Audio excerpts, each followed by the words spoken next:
그렇습니다. 자, 그러면 예레미야 시대에 팽배한 거짓은 무엇을 말하는가? 사실 이 부분은 우리가 과거에도 살펴보았습니다. 그런데 말씀에 의한 삶을 살펴보면서 다시 한번 이 부분을 짚고 넘어갔으면 합니다. 예레미야 시대에 팽배한 거짓을 보기 전에 우리가 과거에도 이미 살펴본 성경이 말하는 복을 요약하는 것이 중요합니다. 그래서 성경이 말하는 복, 그것은 요약하면 다음과 같습니다. 첫째, 하나님이 복이시다. 하나님이 복이시다. 그러니까 신명기 30장 19절 20절을 보면 이렇게 말씀하시죠. 내가 오늘날 천지를 불러서 너희에게 증거를 삼노라. 내가 생명과 사망과 복과 저주를 내 앞에 두었은즉 너와 내 자손이 살기 위하여 생명을 택하고. 여기에 보시면 하나님이 한편에는 생명과 복을 두시고 다른 한편으로는 사망과 저주를 두셨다 이렇게 말합니다. 여기 보면 생명과 복은 똑같은 거고 사망과 저주가 같은 걸 말합니다. 그러면서 너희와 너희 자손이 살기 위하여 생명을 택하라 이렇게 말씀하시죠. 다른 말로 하면 복을 택하라 그 말씀입니다. 그러면서 20절에 보면 그들이 복을 택하는 길을 말씀하시죠. 내 하나님 여호와를 사랑하고 그 말씀을 순종하며 또 그에게 부종하라. 다시 말하면 신앙의 본질을 말합니다. 그러면서 하실 말씀이 그는 내 생명이시요. 여기에 그는 하나님을 가리킵니다. 그분이 내 생명이시요 내 장수시니.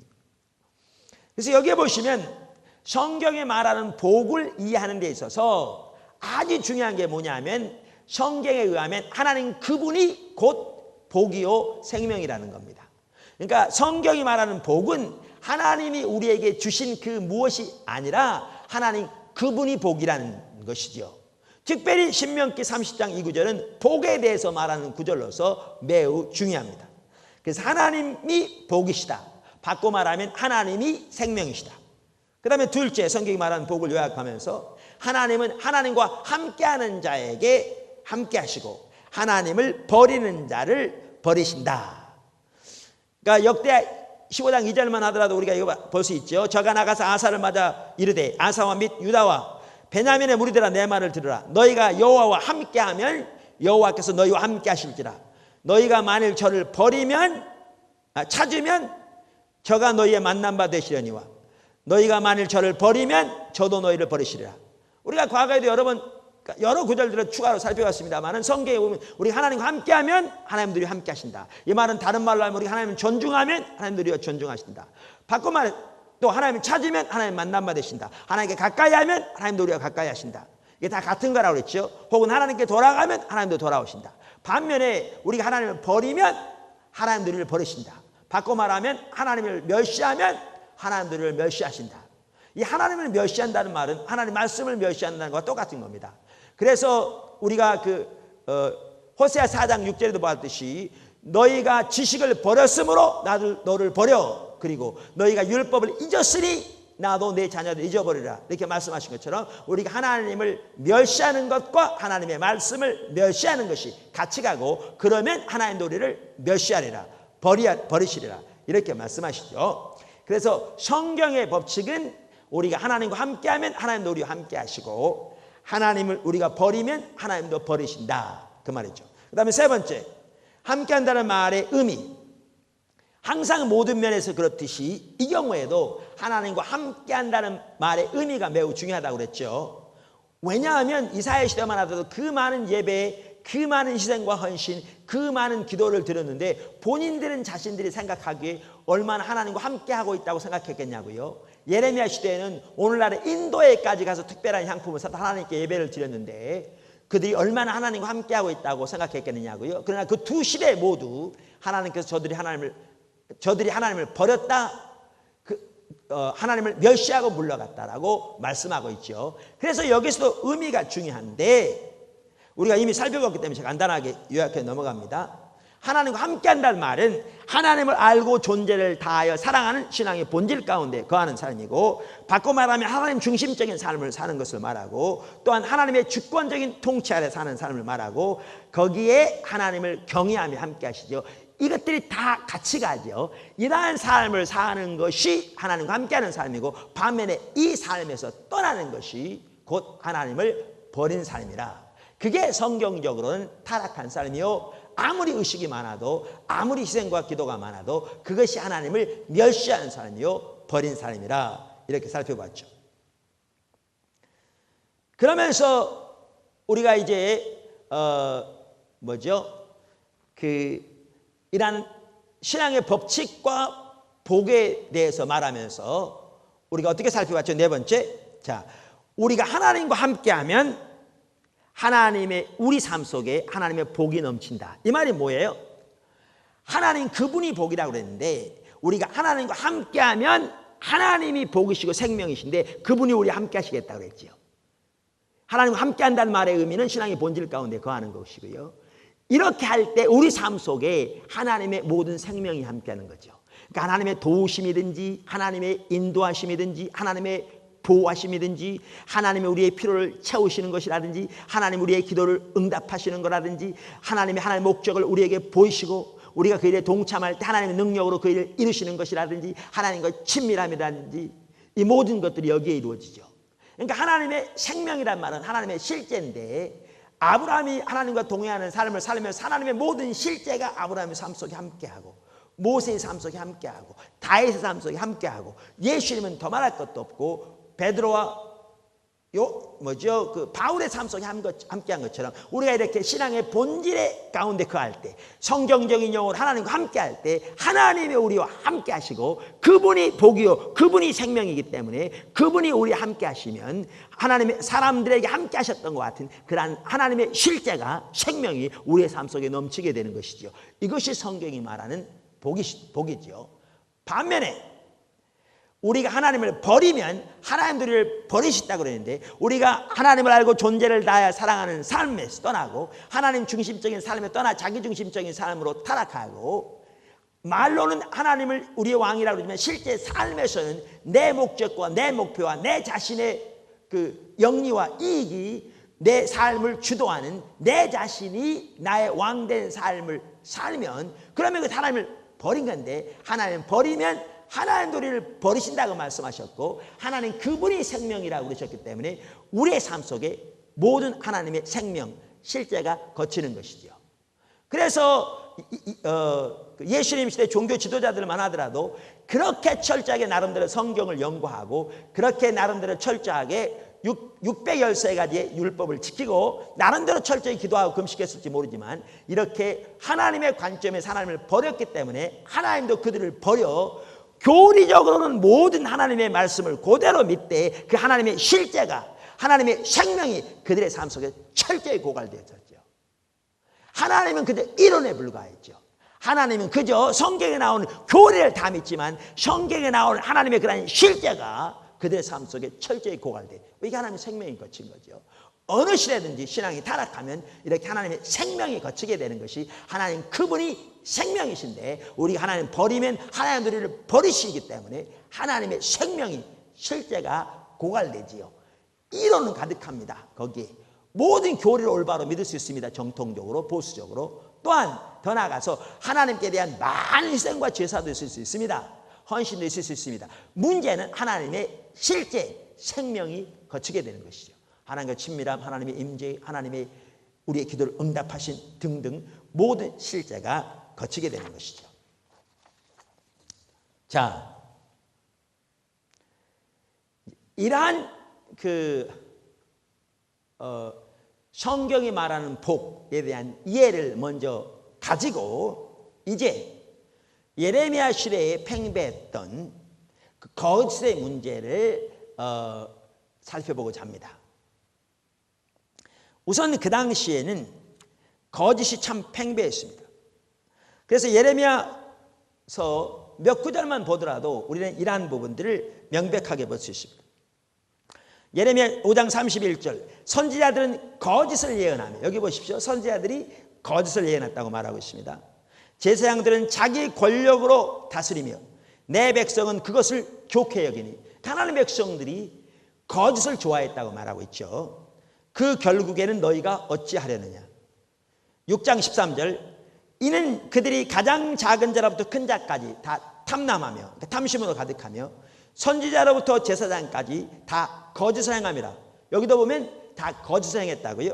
그런데 여기에 보시면 작은 자로부터 큰 자 그러면서 선지자로부터 제사장 그랬죠. 그러니까 얼뜻 보기에는 그 당시에는 선지자가 작은 자로 인정되고 제사장이 큰 자로 인정되느냐? 아니죠.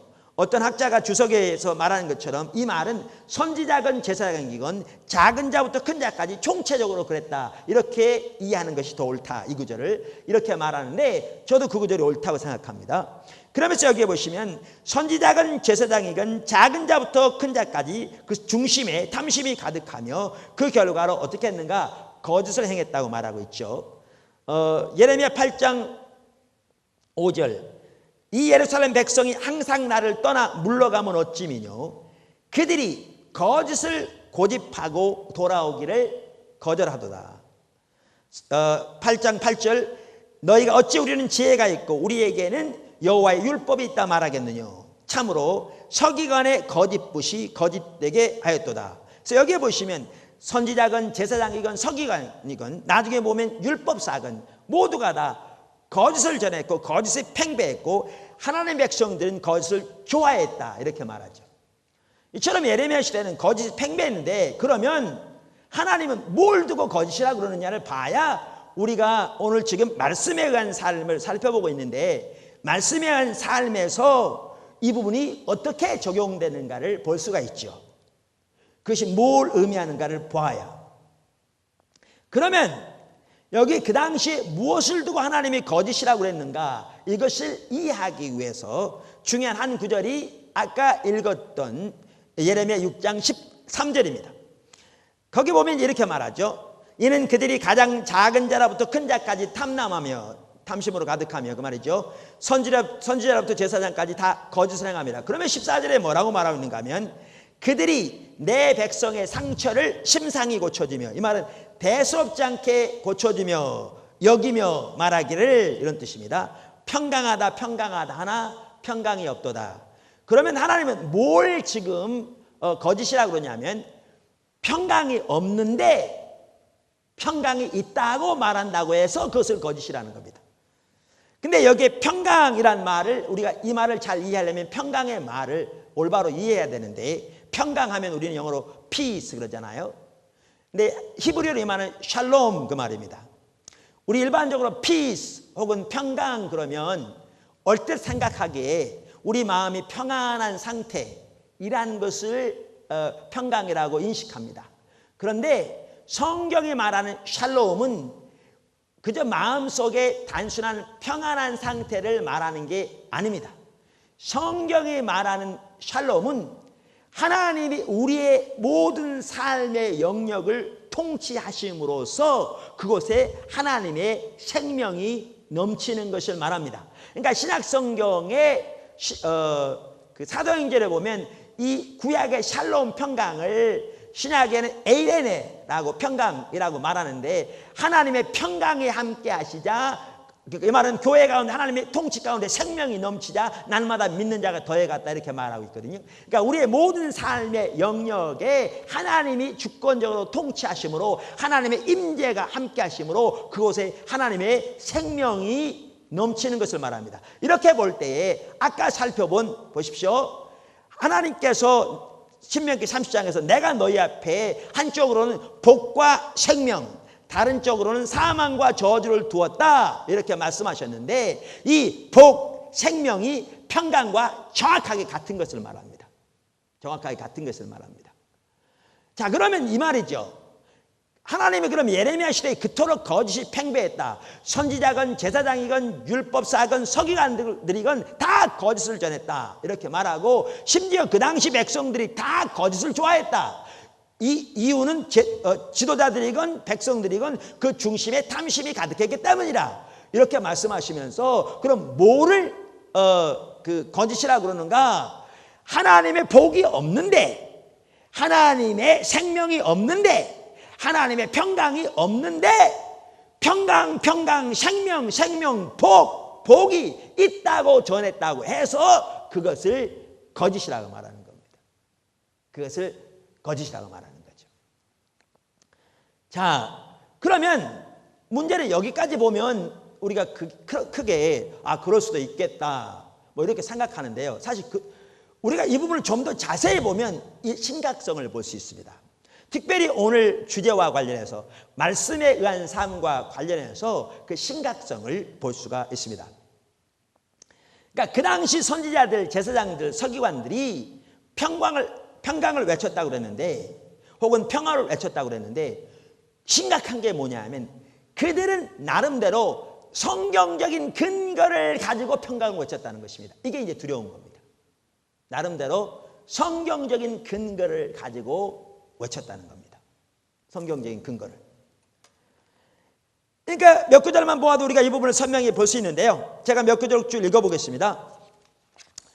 첫째는 열왕기상 2장 33절이죠. 거기에 보시면 요압의 심판에 대해서 말씀하시는 구절 중에 저희의 피는 영양이 요압의 머리와 그 자손의 머리로 돌아갈지라도 다윗과 그 자손과 그 집, 그 가문과 그 왕 위에는 여호와께로 말미암은 평강이 영원히 있으리라. 여기 보시면 다윗의 집과 다윗의 자손과 다윗의 가문, 다윗의 왕 위에는 거기에는 하나님께로 말미암는 평강이 영원히 있을 것이라고 하셨습니다. 사무엘하 7장 12절 이하에 보면 하나님이 나단에게 나타나셔서 다윗에게 전하라고 주신 말씀입니다. 그래서 나단이 그대로 가서 다윗에게 전한 말이 기록되어 있습니다. 거기에 보시면 이렇게 나오죠. 내 수완이 차서 내 조상들과 함께 잘 때에 내가 내 몸에서 날 자식을 내 뒤에 세워 그 나라를 견고케 하리라. 그 나라를 견고케 하리라 그 말이죠. 저는 내 이름을 위하여 집을 건축할 것이요 나는 그 나라 왕 위를 영원히 견고케 하리라. 나는 그 아비가 되고 그는 내 아들이 되리니 저가 만일 죄를 범하면 내가 사람 막대기와 인생 채찍으로 징계하려니와 내가 내 앞에서 패한 사울에게서 내 은총을 빼앗은 것 같이 그에게서는 빼앗지 아니하리라. 내 집과 가문, 내 나라가 내 앞에서 영원히 보존되고 내 의가 왕위가 영원히 견고하리라 하셨다 하라. 나단이 이 모든 말씀과 이 모든 묵시대로 다윗에게 고하니라.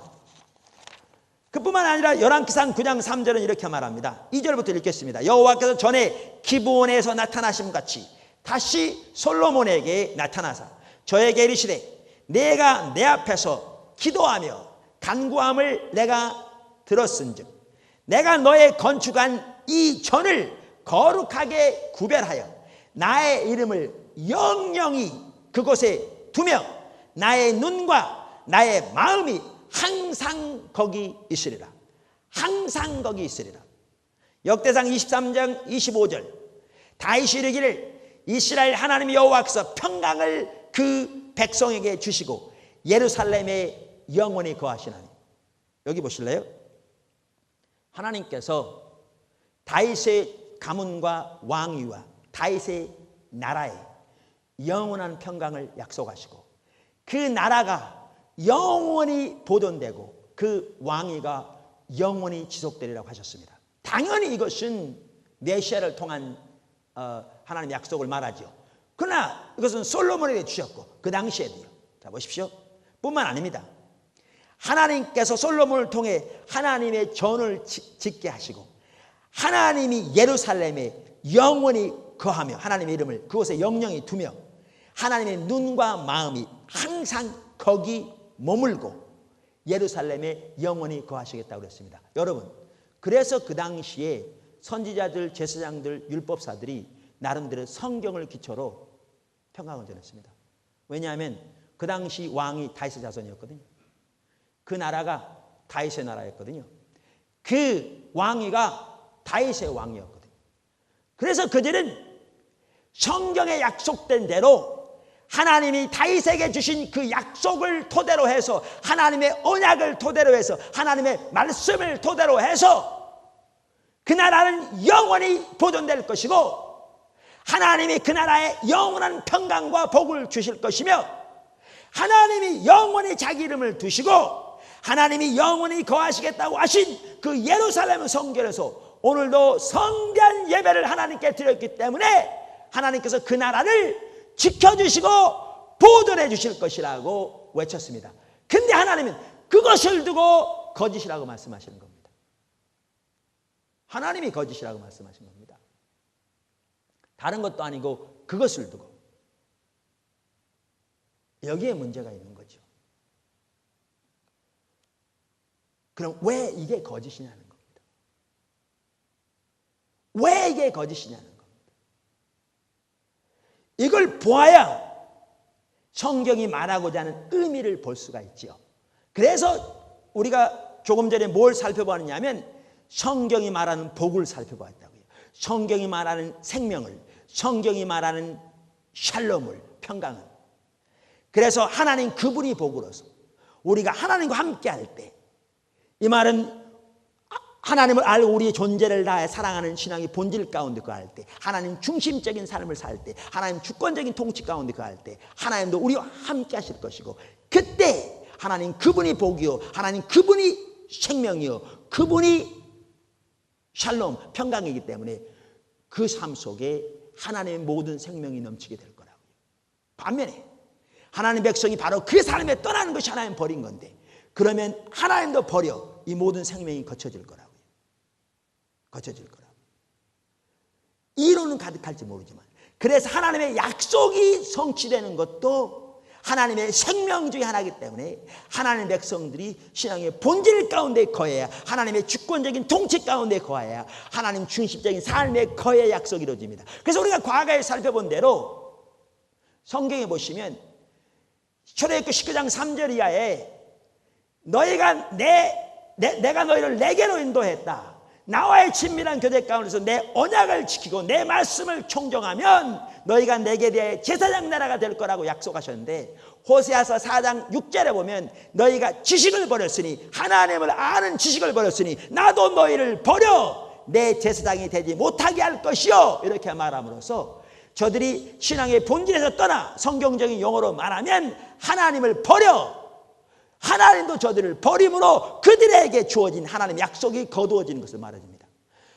사무엘상 2장 30절에도 하나님께서 엘리에게 말씀하시기를, 내가 전에 너에게 말씀하시기를,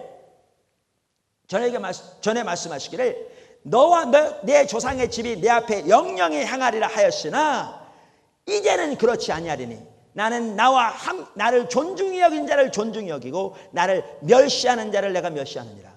여기도 보시면 영영이 내 앞에 행하리라 하였으나, 엘리가 신앙의 본질에 떠난 거로 하나님 중심적인 삶에 자기 중심적인 사람으로 전락한 거로 하나님의 약속이 거두어지는 걸 볼 수 있습니다. 그런데 예레미야 시대에는 그 당시 이스라엘 백성들이 어떠한 상태에 있는지는 전혀 상관없이 그 모든 것을 불문하고 성경에 나와 있는 약속이라고 해서 일부 자기들이 원하는 대로 선별적으로 취해서 좋은 약속들만 그들에게 전한 것을 두고 하나님은 그들에게 거짓이라고 말씀하시죠. 이게 거짓인 거죠. 왜냐하면 예레미야 2장 13절에 하나님께서 예레미야 시대에 대해서 명확하게 말씀하시기를, 이 백성이 두 가지 악을 범했는데 생수의 근원인 나를 버린 것과, 하나님 버렸다라고 말씀하시죠.